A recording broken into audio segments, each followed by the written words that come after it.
What's up, everybody? We are here actually under both monikers, Transcendent the Culture and UG Digital Magazine.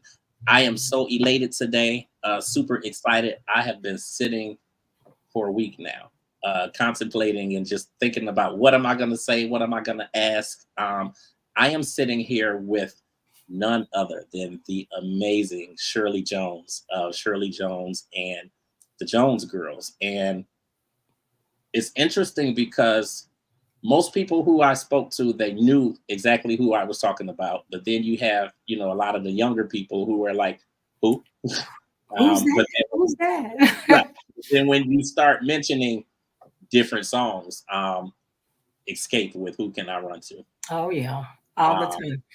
The Jones you Girls, have, that's not their song. Yes, it is. I let them know. Yes, it is. yeah. And then you have You're Gonna Make Me Love Somebody Else. I mean, amazing record. And then you have Nights Over Egypt. I am a huge fan of Faith Evans, so I can tell you like that's one she used that for one of the songs on one of her Right, most she recent did. Yeah, yeah. albums. And as soon as I heard it, I'm like, there's the connection right there. Yeah. But so many other songs though. It just put me in a place of excitement.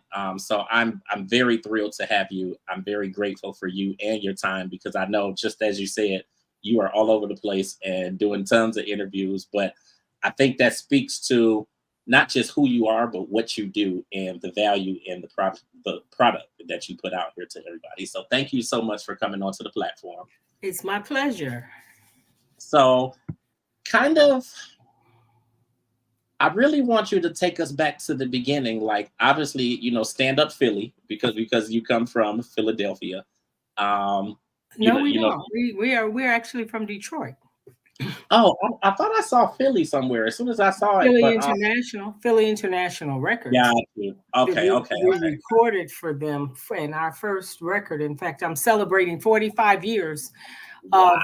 since that first Jones Girls album that contained "You're Gonna Make Me Love Somebody Else" and "Who Right. Can I Run To." Since that album came out, but no, we're born and raised in Detroit, Motor City, Motown, Got okay. and So West Side. Detroit Yeah, and West Side. Just in case we got some Detroiters on there. Yeah, and we started I'm singing feeling right. background behind our mother. My Right. mother, yeah, she was the first Black gospel singer that RCA Records ever signed. Very popular back in the day in that Detroit, in the Michigan, Ohio region. So we started out singing background behind her, running into groups like the Winans and the Clark sisters back in the day. So that's how we started. What was that like? Obviously growing up and knowing that your mom was this huge gospel singer. Oh, it was great. We stayed in church a lot. uh, I mean, and because she was also choir director for our home church, Russell Street Baptist in Detroit. Okay. So we were in church a lot. Got a really, really uh, good foundation as to the Lord and where our blessings come from. So, Absolutely. and that's something that is every day present in my life. Absolutely. Um, it sounds like it would be so amazing. Obviously, you and your sisters, you get that foundation from your mother. Like, when was it that you actually realized that, okay, we have something and, like we really can become a group? Probably around 12 or 13. Some people from Motown approached my mom after following us and hearing us on. They used to have a lot of gospel TV shows in the Detroit area, and we did this particular one rather frequently with my mom. And I guess some people from Motown, McKinley Jackson, Holland Dozier Holland, they saw us on one of these, and they're like, wow, those young girls have incredible harmonies that my mom had, nurtured and trained. So they came to her and asked her, could we do some background for some of their artists. They Holland Dozier Holland, of course, did a lot of the Supremes and Temptations stuff, Right. and they eventually got their own label, Music Merchant. And that's when I think I was 12, maybe 13 or 14. But they approached her and asked her, could we start doing some background work for them, for some of their artists like Frida Payne. They had uh, General Johnson and chairman of the board. And I think they had Honeycomb. And my mom reluctantly, after a lot of begging and pleading, And that was actually going to be part of my question. I'll let you finish that.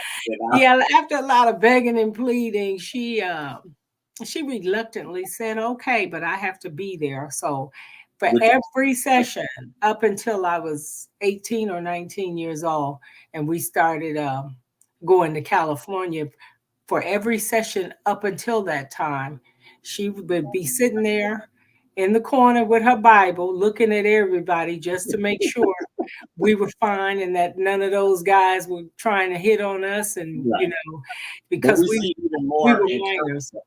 yeah, we Mhm. see even more in current day and current time that that's a beautiful thing, for your parents to actually be there. Oh, While she was insistent on that because we yeah, were her girls, and she knew, what she had. Because she had trained us. I give all credit to our harmonies, to my mom, who really taught us, me and Brenda and Valerie, how to perfectly blend. She would always say, Shirley, you need to come down a little bit on that part, or Brenda, you need to come, up some, until the point where she used to always tell us, you always make sure your harmonies are so tight that you cannot even cut it with a butter knife. right. And that's what we practiced and rehearsed and practiced and rehearsed, to get that sound. Yeah. It's something about seeing, people come into the industry and their family or their parents are like completely behind like the total product, just in terms of even like the vocals and the harmonizing and that sort of thing. And it really puts me in mind, if I think of artists today, it puts me in mind of the Braxtons. It puts me in mind of the Brandys and Ray J's, because their parents were so instrumental, and I know their dad does pretty much all of their vocal coaching and that sort of thing. But Right. I think it's amazing though. And you speaking on your mom being there, that actually was going to be part of my question, because the first thing, a lot of times, current day, when, people are seeking children and they're seeking minors to be in the industry, there's often a lot of reluctance in terms of doing that, just because of where we know the industry is, and, just people that we know are out there. Was there that fear in, back in that day, with getting into the music industry, just in terms of letting children, become a part of that? Yeah, I mean, my mom's thing was she really wanted us to stay in the gospel realm. But once we started doing background for Frida Payne and all Yeah. those different people, we're like, well, hey, wait a minute now. We love gospel. We really love gospel, mom. But Right. especially when they asked her, these girls, they, rightfully, we wrote one of their writers had written this song, it's your love that controls me. And they said, let's just try it on them, and she said, okay. And it was a local hit. I mean, we recorded it, and it was a local hit. And then they, wanted to do a couple more, and then Curtis Mayfield heard us, and then we went into Chicago and, started doing some things with him. Because Uh, you guys were actually signed to his label, right? Yes, we were. We signed to Okay. his label, did several. In fact, there's one CD out there, and I have a copy of it, and it's the Jones Girls, The Early Years. And that CD, I think somebody gave it to me when I was in London. I didn't even know it existed. And it has the most in depth, biography of us that I've seen. up to even up to this day. And you can open it and read it. And I was reading some stuff, and I'm like, now how did they know this? How did they, that's just how in depth Right. this particular is, and it has all the songs from the early years, starting with Music Merchant, and then on to Curtis Mayfield. Okay. No, I think that's amazing, and it's funny you talk about that because I miss the foldouts that you used to get with I do artists. too, yeah, I with an miss a lot. album or even a CD, even CDs. But now you can stream, but streaming, they just give you a little. They can only, because of space, you can only get so much. And now Right. they have they where you can even put your music on these sticks, on these thumb drives, and then they're just nothing. And I've always been a big fan, I guess, from growing up. I just like to know who the writers are, who the musicians are, uh, on songs. So I miss that. I really miss Same that here. I too. mean, that's to be perfectly honest with you, that's how I learned about a lot of artists and musicians who came before me was reading those credits and then Yeah. actually being able to go back and look up music and things like Yeah, that. So and yeah, that's one of definitely. the reasons why when I created the latest t-shirts that I sell at my shows, on the front, of course, is all of the albums that we did. And Right. then on the back, I created a QR code. So if you scan that QR code, the Jones Girls history is going to come up, and it's going to direct you to the different Spotify, Pandora's, so that you can listen to the music as well. I, I I love the fact that you have tapped into obviously modern technology Oh yeah. just because of Even on the new CD, I have CDs made up that I sell at the shows too, for the new record, yeah. for the tribute album. That there's a QR code, and you scan that code right up there in the corner, and it's going to tell you our history, our biographies there, and everything. So kind of looking at some of these hits that I mentioned in the very beginning that obviously people and I mean we can look at. I see The one Cam I'm over celebrating 45 years for. there. Yeah. What was that like to have this girl group come to you, obviously, and want to sample that song, and then it becomes this major hit? Like I was in probably my first or second year of college when that came out. So I mean that's like Well, that 95. had, because theirs came out in 1995. Okay, yeah, 95. So yeah, Yeah. that was my first year Yeah. of college. Well, So here we, we are 30 years later. yeah. And I mean I just covered the show with them in Columbus back in December. And Hmm. I mean, obviously they sound just as beautiful now as then, but then it takes you right back to the original. Like, what is that like Well, to hear that song?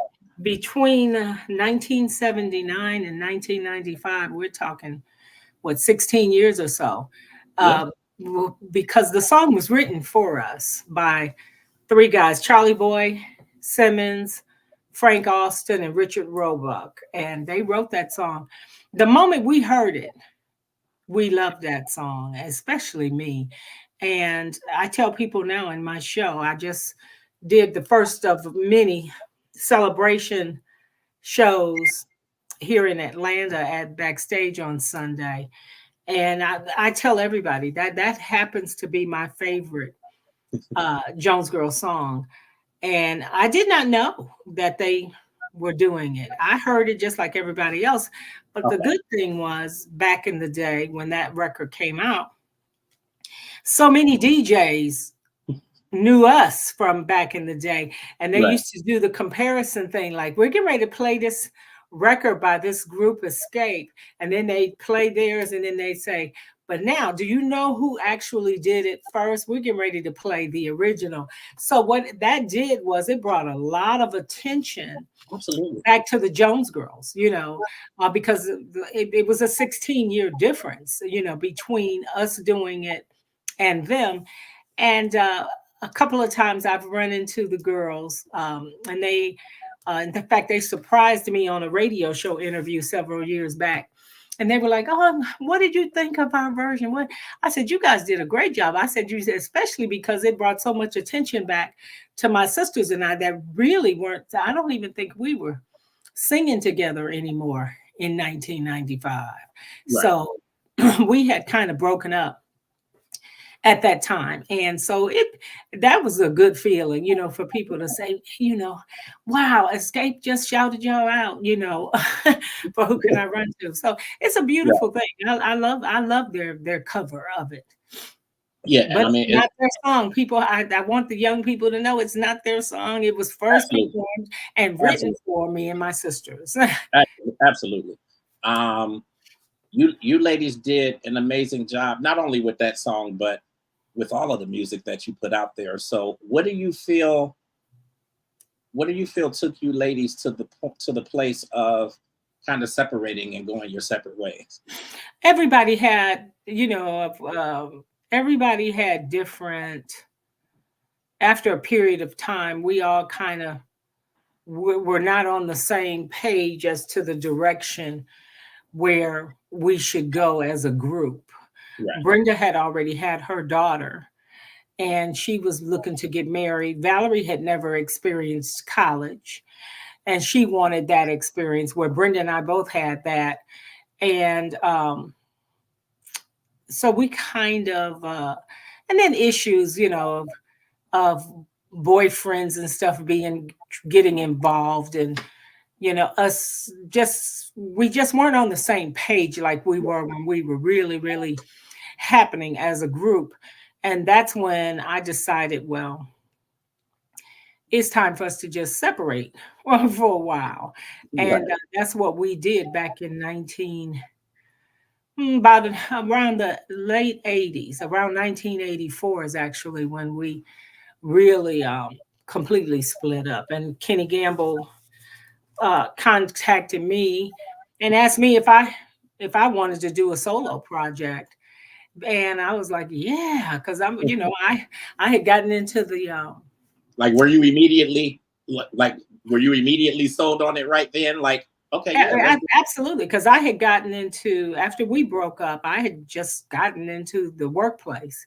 Okay. So I went and just got a regular good paying job, but I was working. And when he called me and he asked me, uh and I mean it was the immediate, oh absolutely. So he said, well, let's get the business taken care of, meaning the contracts with my attorney and everything. And next thing you knew, I was there, flown there, like to Philadelphia, like we always did. They would fly us in for 3 months at a time, because back in the day you would be there from the beginning of the project through the whole concept of the photographs, how the album, Yeah. what the concept for the album cover, because covers were so big and important in Oh that yeah. back in the day.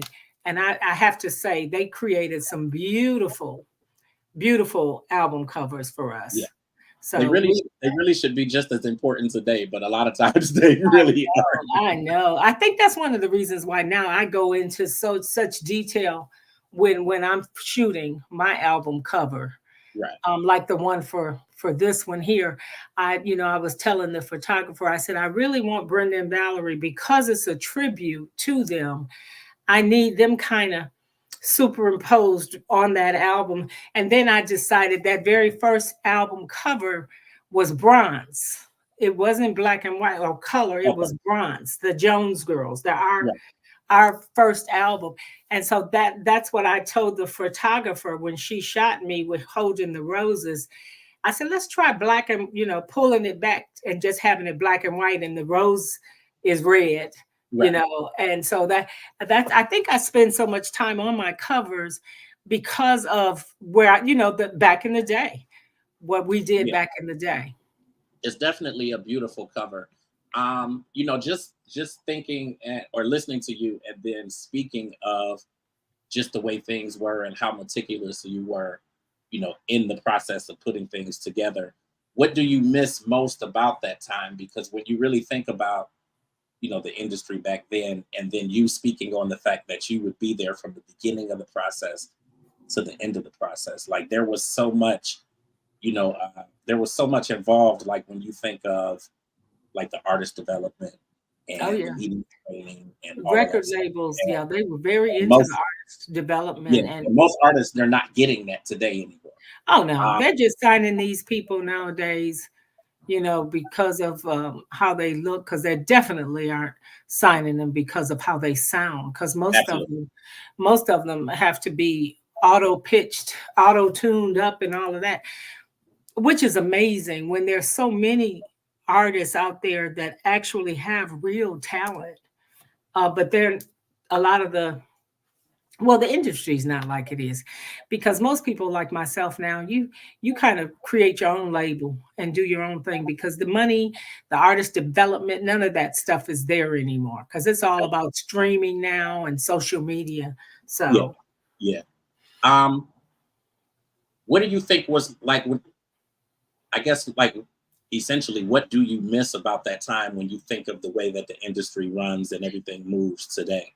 Like, what do you think was really good back then that they don't really do now? the artist development, the monies, the marketing that they used to put behind oh Right. God, I miss that.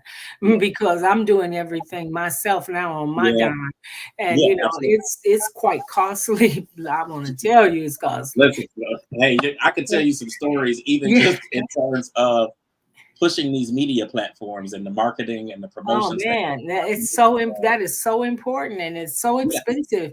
And I Absolutely. sure miss having that label doing all of that for Yeah. me. I Absolutely. truly miss that. Um, so I want to get into reflections in loving memory. Mhm. Um, what took you to that place of putting this project together? I mean, I think 10 amazing tracks. Again, I can't seem to get past number six when you Oh, love somebody. But yeah. Well, you got to, because the one right number 7 is going to be the next oh, single fantasize. after "Baby Don't Go Yet," "Fantasize," and then of course Okay. the title track, which Valerie's son and I wrote. That song is amazing. But what really made me decide to do I had did an album back in 2011 called "Feels Like Heaven." Right. Uh, and then I think around 2016, I did one all independent, called "My Time to Shine," which is on this album, the title track from that.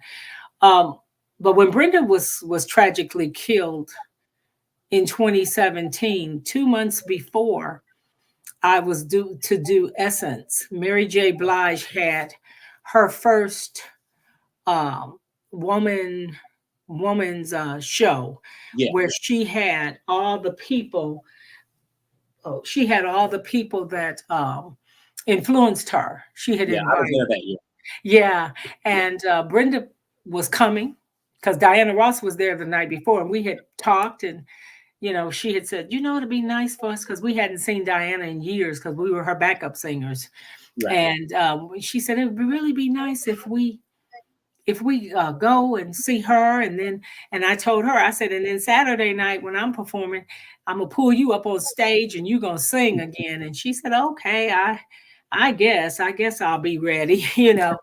But tragically, uh, God had other plans, and she was killed April 3rd of that year, and that devastated me because Oh, of yeah. the way she was killed, hit by 3 cars. That I don't know. It's still hard for me to believe when you I'm think sure. about, your sister being hit by 3 cars, to the point where they would not let us see anything. Mm. They said psychologically there was really nothing there uh, to see. So um, it made me, and it just, and I had been wanting to do something, because I wasn't singing with them. I've always been out, kind of, keeping the legacy alive. But once she was killed, I'm like, wow, I really gotta do something now, to keep it going. Uh, so that's when I started saying, I said, I gotta do something. Right. to honor my sisters. And I started writing, and I wrote, because 5 of the 10 songs on the album I wrote or co-wrote and produced. So, but it all came from her death. Right. What gets you, what gets you to that place of healing? I mean, obviously, you have to move forward and you have to go on, and life goes on, and that sort of thing. But I mean, that it has to be beyond devastating. Like, I just think of, and I mean, it's just my sister and I, but I think of, I don't know what I would do if something happened to her. I mean, let alone it being something that tragic. Right. Um, what and you know, obviously you have faith and you have God and you have that sort of thing in your background, but it's still difficult though. Like, Whew. what gets you to that place of healing? You know, to, you know, not only moving on, but, you know, really being able to continue working with music and, you know, obviously Performing. start her life. Performing does it for me. I tell my audiences all the time that, when they're smiling and applauding and, telling me how much they enjoy the show and how much our music make them feel good, I tell them, you're just your smiles, uh and you're congratulating me and all of those things. That's what keeps me going, That's because that's my therapy. It truly is. yeah, Every time I'm singing those songs that my sisters and I, um, left here before the world to hear, it's my therapy. I just love singing those songs because I see them, I feel them when I'm on stage. yeah. Now, will we see you actually go out and do shows and tour for for the project that's coming out? Oh, absolutely. Like I said, I just did Atlanta, Okay, I'm Sunday there. night, and Okay, I'm doing, I think is it Jackson, Mississippi, uh, the towards the end of March. April, I'm in the UK. May, I'm at Caesar's Palace in Atlantic City. I'm in Detroit, Chicago, St. Louis, and then the end of May, I'm in Portugal.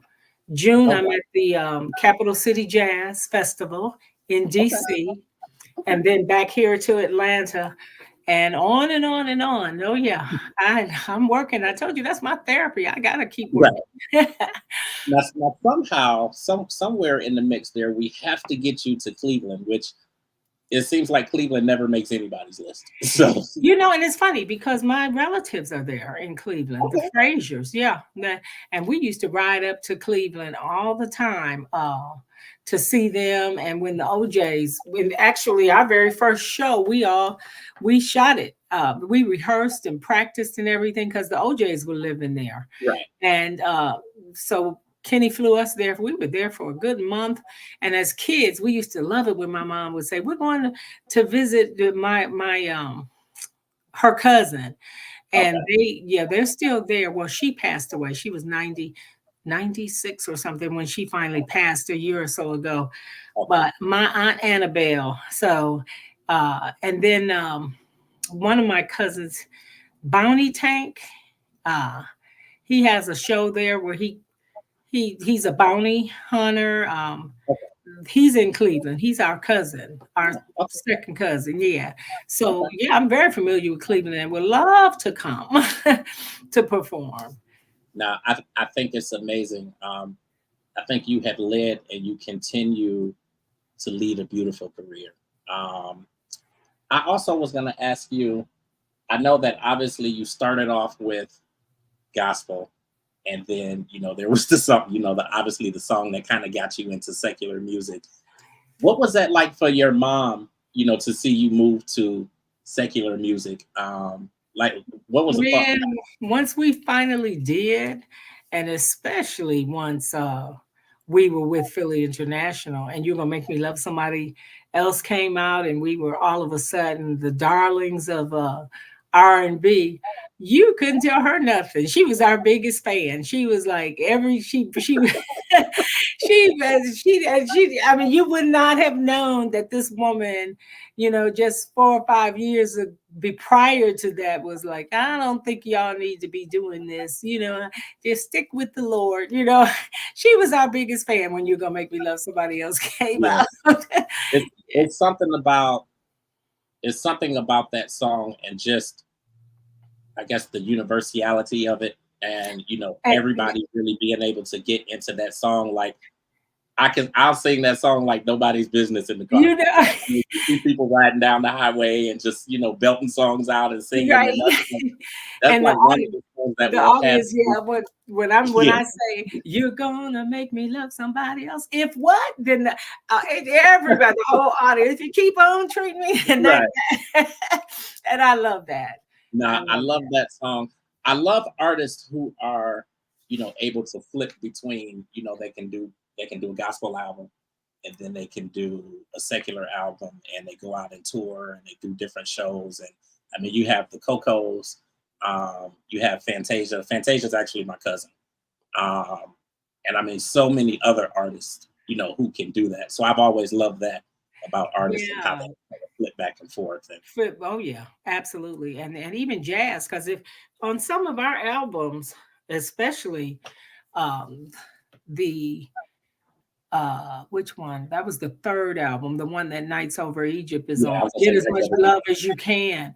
There's Grover Washington, there's a song called oh, what is it? Grover Washington is playing Say It's Gonna Last Forever. Um oh my goodness, it's slipped my mind, but he's playing on there. Oh, Love Don't Ever Say Goodbye. That's the one. That's the song that Dexter Wansell, and even Nights Over Egypt has a jazzy feel Yeah, to it does. it. In fact, Brenda and I did not even want to do that song. The reason, thank God for Valerie, because she insisted.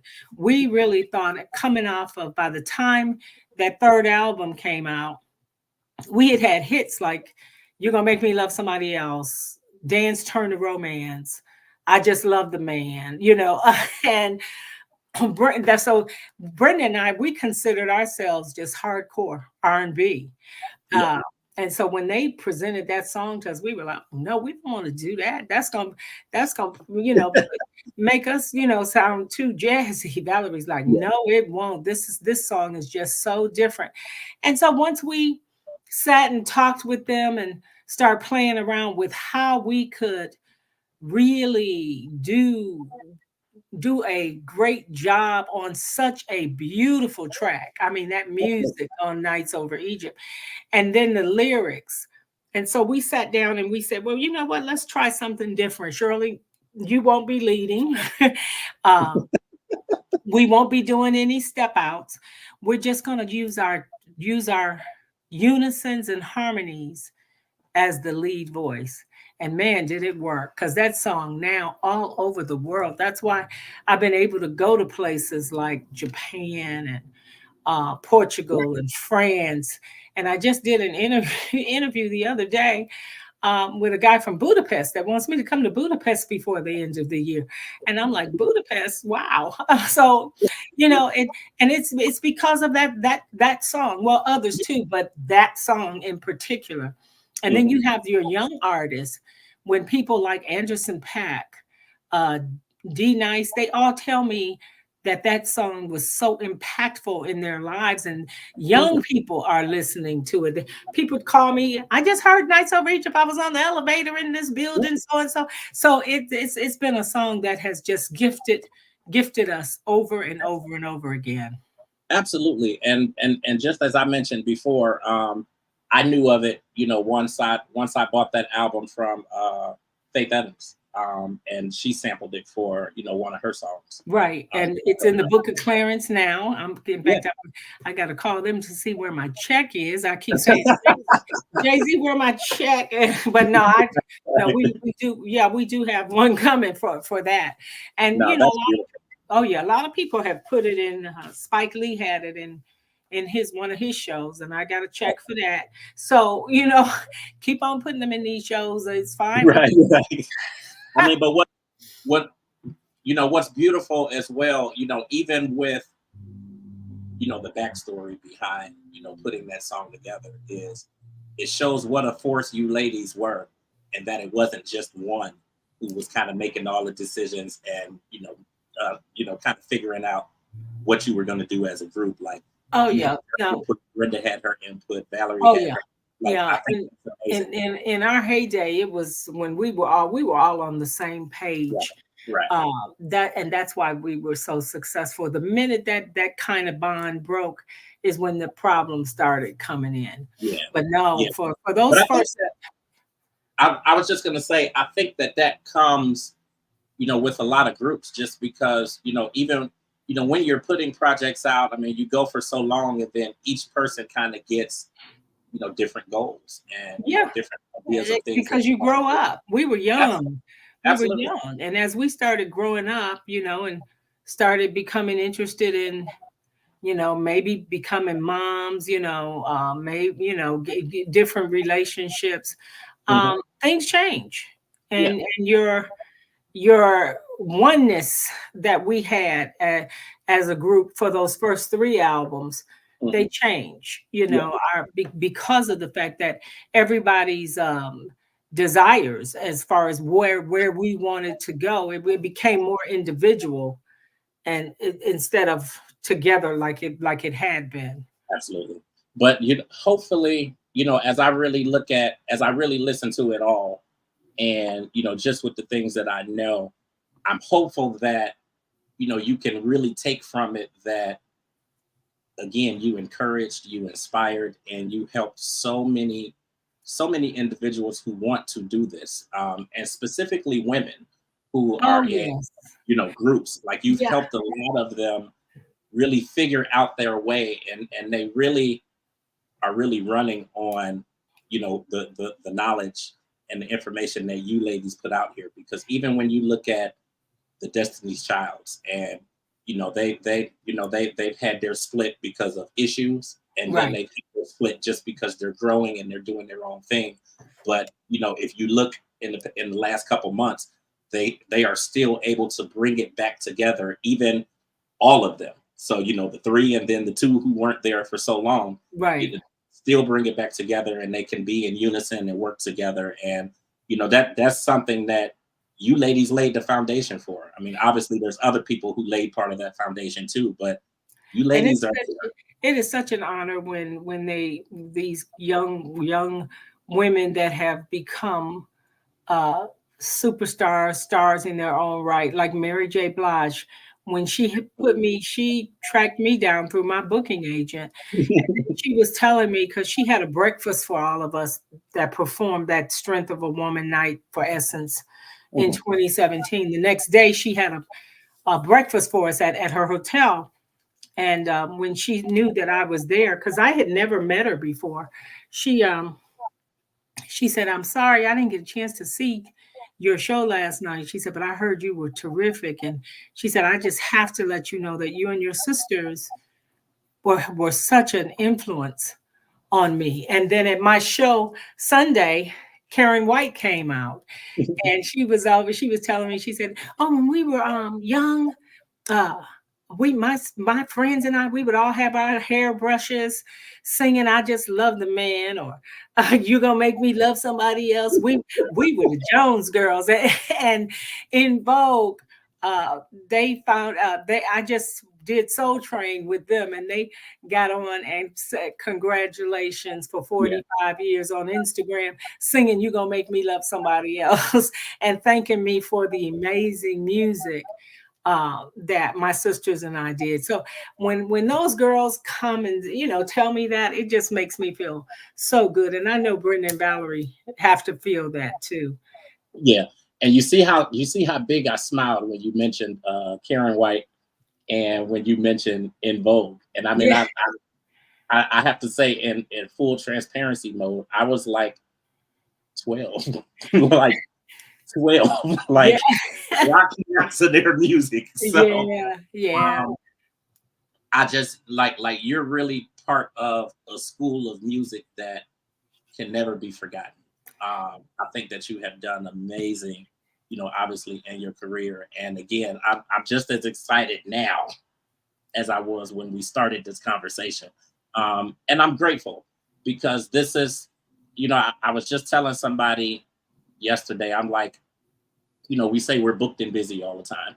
And I'm booking all these different interviews and whatnot. And then I was just like, I'm tired. Like, there's so much going on. And I got this stream tomorrow with Shirley Jones. And then, like, really quickly, I just said, but I'm not complaining. Because listen, this is what I have prayed for. Like, this is what I've Hey, been praying for my and once it entire happens, life. And I'm yeah, 46. Like, yeah. I've been praying for this. So, like, to be in this place, to have the blessing, like the blessing and the honor of connecting with you and just being able to hear, a lot of the past stories from Detroit, and for you coming into that. You weren't even born when our first album came out. I Because feel that's like I was. 45, yeah. Yeah, well, you were a year old, huh? Yeah, I was born in 77. So, Oh, seven, um, okay. Because this album came out in 79. So you were a but baby. Yeah. but I can tell you with a great deal of certainty that I probably knew some of the music probably when I was 3 because like again there's celebrities in my family who are in the industry, so that kind of trickled down to everybody else. And In like the family, my yeah. mother lived her life by music, so I remember the 8-track player that she had. Like Yeah. she lived by music, and my father lived by music. So like I can sing every word to you from Keith Sweat's Make It Last Forever album, or the albums or the music before that. And everybody's like, well, how do you know? Because this is all my father listened to when I was Yeah. growing up. Because music is a healer. Yeah, Music, especially good music, is a healer. And we need more of it. We really do. We need absolutely. more quality music. That's one of the things I insisted on every song on this album. Uh, there's live musicians playing. And I, Uh, I, I love hearing live music. yes, yes, and I wanted that feel for the album because the Jones Girls became known for real solid albums that you don't have to pick up the needle and skip around. Right.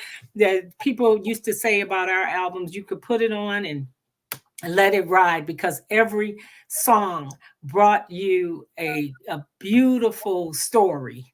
And so that's what I wanted for this album.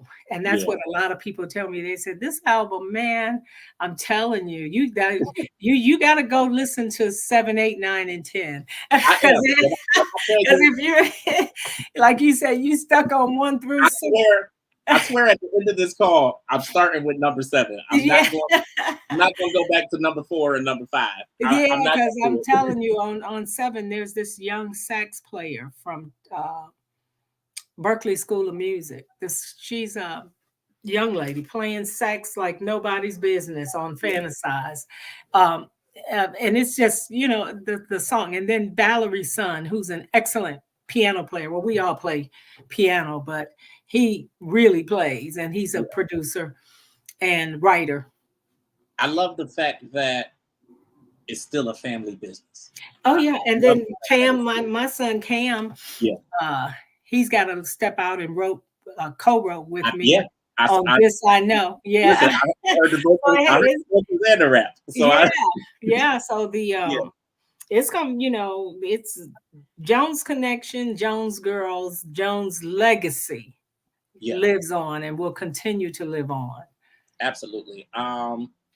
I caught when you said pick up the needle, and I said it's a lot of people on here who are gonna be like, what? Right, Like, because they don't know but nothing about the 33, right, 45, and all of that. right. But vinyl's coming back though. I have a room But upstairs. I have a room upstairs that this it's my reading and relaxation room where yeah, that's the only thing that's in there. The particular one, it has Bluetooth, so I can still play other stuff, yeah. but I don't have anything in there but that turntable. And I'm doing a special uh limited run on vinyl Yeah. starting March 15th for the album. It's coming out. a limited run, and already it's sold. Those are sold out because you can only Yeah. get them through my website or through some, somebody that knows that it's coming out. And already, the limited run is pretty Mhm. much sold out. I can So imagine. it's coming back. There's a couple of events that I go out and I usually do media. I go out and do like red carpet coverage and whatnot. Actually, out in Atlanta, Hmm. and there's a guy. I can't remember the name of his shop. I know I have his card somewhere, but there's a guy that comes out to the event because they usually have it like a, where people can. It's like a vendor setup, so people can Right. Yeah. set up their businesses and whatnot. And there's a guy who comes out and he has nothing but vinyls. Vinyls. Yeah. There's Yeah. there's actually still a genuine love for that, and people Oh, are the usually looking for that. quality of the sound Oh of yeah, vinyl. Oh my God, there you can't the nothing compares to that vinyl sound. yeah, Oh my goodness. yeah. My mother was on it between the 33s, the 45s, and then she had the 8-track player, and Yeah.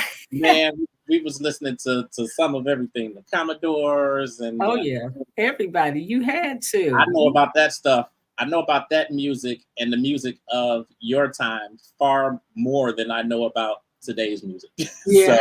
I mean, I think that speaks volumes. Like quality never dies. It Quality never dies. And we never. never thought here, I do. I never I didn't. When back in the day, we were just recording, having fun, making sure that we our songs, whether we were singing background for Aretha or Teddy or doing one of our own records, we just wanted to make sure that our sound was as close to perfect as you could get. And we worked hard at that. We worked extremely hard at that. Sisters is when it was just the three of us creating and how we were going to do this background for this person or for us, what because we did back we created the Kenny gave us the reins to create all those harmonies and stuff on all the songs. Right. So Here's a question. I know that you and your sisters, you sang with your mom, when you first got your start, when you, got moving with this. Did mom ever come back and sing with you ladies? she did Okay. in 1993. We were in London at the Dominion Theater, and there are people now that were at that show. My mom and godmother who played or organ for my mom. They brought an organ out there on that stage because we sold out. It was like I think 8,000 seater. We sold 2 nights out. And yes, my mom came on there. I got pictures of that Yeah. where she just tore it up. Yes. And a couple other times she would come out too and just shut it down every time. Yeah. Now I think that would have been beautiful to see. Oh Um, God, yes. yeah, that would have been beautiful to see. But I appreciate you so much more than you could ever know for this conversation. Well, Um, I yeah, appreciate you and thank you for inviting me. And absolutely. hey, we'll see each other. We will. Yeah, We'll see each we other we because will. I'm out there. Yeah, we absolutely will. I travel to the Atlanta area actually a lot. So I mean, Oh yeah, well hit us up. You got cams. Hit us up, and we can hook up or go yeah, get something to I, eat or something. Because yeah, when that's I'm my not thing. Yeah, when I'm not on the road, I'm at home at peace. Right, Because right. it's just so much going on in this Yeah, world. And absolutely. so I I, do I do go out every now and then to different restaurants or yeah, cam but yeah, but get me out my house. yeah, If you could come and hook up and get out the house for a minute. yeah. I think that would be beautiful. I had actually moved to the Columbus, Georgia area for about a year, uh, Okay. and then my son was 11 at that time, so he was like crazy homesick and wanted to get back to Ohio. And I made him finish the school year, but then once the school year was up, I kind of had in my mind that okay, he'll do the school year, he'll make friends, and then he'll be like, "No, I'm fine, we can stay." Well, like the last day of school, he's like, "When are we leaving?" Right. And I'm like, "Oh my god!" So we ended Yeah. up basically moving back to Ohio. Moving back. Yeah. My publicist, I've actually been with her for about maybe about 7, 8 years. So she's actually still in the Atlanta area. So Okay. she usually will find me, a lot of different events and things like that, and I usually will come down there. Or if the award shows are going on, I'll come down that way. Come down. Yeah. And I mean, it's for whatever reason I like driving. So I mean, it's only a 10-hour drive, so I'm down there quite a bit. Oh yeah. You like me because we used to drive from here to Detroit. Uh, Okay. dropping our cam when they were little. It was for me and four of my girlfriends all had boys. Boy, the day school was out. About 2 days later, we would load those boys up and take them to grandma in Detroit. 12-hour drive, and we did not Yeah. mind. We were driving. So, and I heard my husband would always say, wow. It took you no time to get there to drop him off, but then it took y'all forever to get back home because we be Because you so stop glad that waiting. we were kid free for the summer. Yeah. We stop and hang out with friends, and boy, those were the days when but now Cam is 30. He just turned 35, so I got Okay. a grown son and two beautiful grandbabies now. That's that's beautiful. Mine is turning 18 this summer, so Oh wow, kind okay. of it's kind of weird being in that place. Like no more sporting events, no more band, no more. So I I'm like, know I'm, you do. I'm You halfway miss sad because I don't have anything to go to. Yeah, Um, you but miss then that. yeah, but then the other piece of it is just like, wow, like he's graduating high school, he's accepted into college already. Oh, wonderful. He just turned out to be a really, really good kid. But I'm like, God, I kind of want a baby again for whatever reason. Right. So Well, my grandbabies, I just love them. They're like yeah. I got 5, 6, 3, and 10 months. Oh wow. Oh, so Yeah. you're working, you're busy. Oh yeah. I tell you, when they over here, oh my God, there's no peace and quiet like you hear now. And Yeah, one I'm of them sure. will be over here tomorrow, so it'll be a whole different atmosphere. Nah, that's super cool. You said your next show, you're back in Atlanta when? June 21st for the city of Fairburn. Okay. One is It's one of funny. the I love Fairburn. Yeah. I was trying to. We moved to Columbus, and then I had in my mind that okay, we'll stay here for a little while, and then we're gonna make our way up to Fairburn. I like the Yeah, Fairburn. yeah, because they have this thing called Third Fridays or something in the Okay. summertime, and it's the city provides it, and it's open, and be tons of people out there, vendors. So I'm doing June 21st Okay. for the I city of know I'm gonna Fairburn. be. I know I'll be in Atlanta the first weekend in June. Um, Okay. but then I may have to.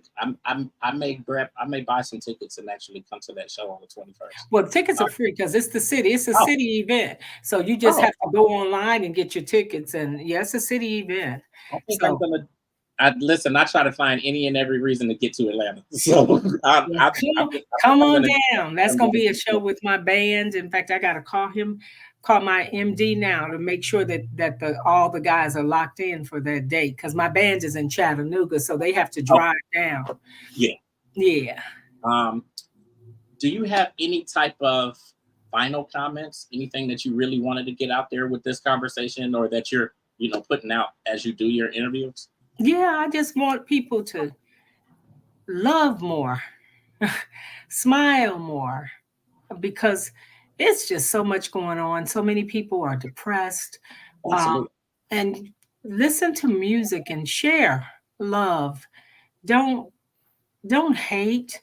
Um, I tell people now in my show, and I say, and do you get enough love? I said, when I was singing that song, do you get enough love? Now I have to ask you, do you give enough love? Give more love Absolutely. to strangers, to people that you outside of your bubble, outside of your family, and get to know each other. Because once we do that, we'll realize that, hey, we're all in this together and we Yeah, have got to be absolutely. together. Absolutely. And hit me up, and on social media it's Shirley Jones of the Jones Girls. Yeah, So just hit me up. I'm there. Support- the new tribute album is streaming everywhere.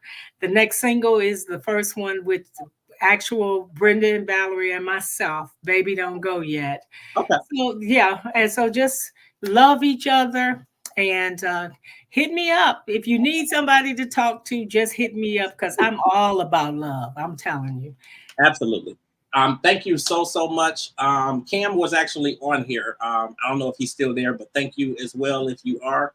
I think this was amazing. Again, this was like, Yeah, he was involved in that AT&T uh oh, the when outage. the outage. Yeah, he Okay. Oh can. wow. Yeah, so if he, I think he could only do something with Wi-Fi. I'm on Okay. AT&T, but mine wasn't affected, thank heavens. Okay. So And I'm actually on T-Mobile, but some people said that T-Mobile was affected. T-Mobile Spectrum, they had a little bit, but I was watching the news before I got on. Well, Cam had called me early this morning. All he could do was FaceTime because Okay. his phone was affected. Mine wasn't. Okay. So Um, hey Cam, I'll talk to you later then. yeah. Thank you both. Like, I actually have a segment on one of my podcasts called Bucket List, where I'm, really aiming to connect with the people that, who I've really wanted to talk to and who I feel have been instrumental in getting me to this place where I am. So I am tremendously grateful to you. This is not the only time that we're talking, so we will definitely do this again. Absolutely. And I'll see you in June. You're gonna You come meet me absolutely at will. that I'm show. gonna get on their website and actually get tickets so that I can be down there. I got a reason to come on June 21st. June So 21st. I All will be righty. there, and hopefully I'll get back home after that because every time I get there, I find a reason to stay an extra To day or stay so. So, longer. yeah. So thank you so much. Oh, you're You have a great welcome. day. And You then too. this Take week, care. this will All continue righty. streaming on all the platforms that we ran, and then I'll also push it out, further across the internet. All right, great. Thank you so much, James. You're welcome. You have a good evening. You too. Bye-bye.